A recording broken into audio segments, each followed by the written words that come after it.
Пешаци, моторџи и лица со тротинети постојано поминуваат низ прометната улица кај Битпазар.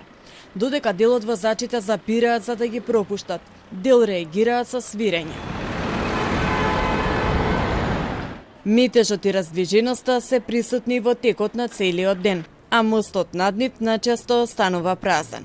Граѓаните велат дека преминот им го леснува движењето, но сметаат дека мора да се преземат мерки и просторот да биде соодветно обележен, за да биде побезбеден. Не е безбедно. Безбедно не е. Али треба да стават и знаци. Луѓето треба да поминуваат. Затоа не сме да се затвори. Па не треба да се затвори. Луѓето товарени трчат за дома.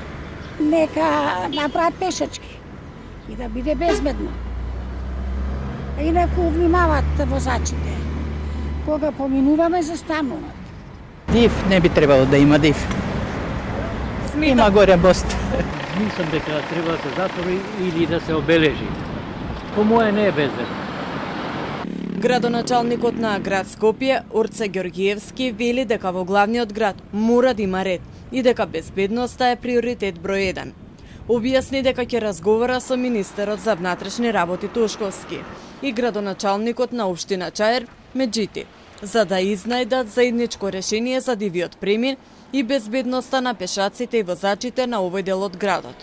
Или тој согласно закон да биде легален пешачки премен, ама ќе треба да си го отстранат мостот над патникот горе за да добиеме сообраќајно решение, или тоа што е над патник горе да стане функционално да се затвори премен. Ѓоргиевски вели дека продолжува отстранувањето на нелегалните објекти.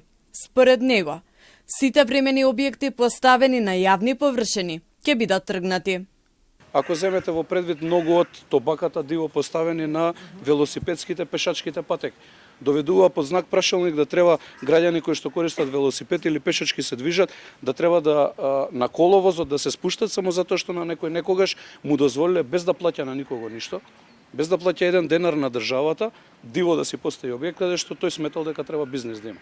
Вчера екипи на град Скопје не успеа да го затворат дивиот премин кај Битпазар.